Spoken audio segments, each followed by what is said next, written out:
Kulak atı jön üçünde. Üçüncüsü mesela küzüme tavşırmalarda başka kalan vakta mesela. Bizde mana rotalarda ötközüp atat. Böyle infrakrasın seli gözetil dep koyat.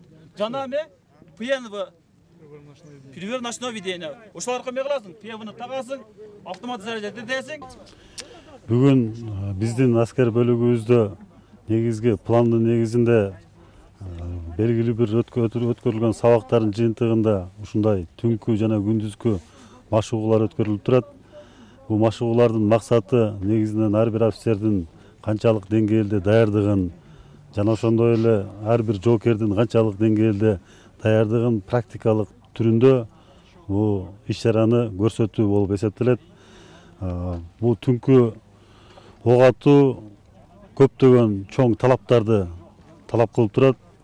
Ал талаптарды ар бир аскер кызматкери мына түнү татаал шарттарда ошол тапшырманы аткарыла турган негизде максатыбыз ошол болуш керек. Бул каражаттардын баарын мамлекетибиз тарабынан убагында каржыланып турат, баары убагында жеткирилип турат.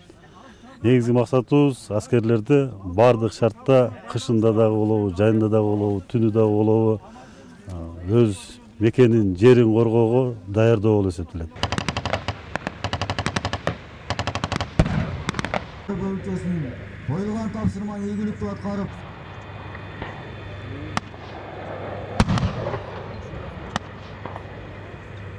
ушуну менен бөлүнчөнүн тактикалык машыгуусу аяктады.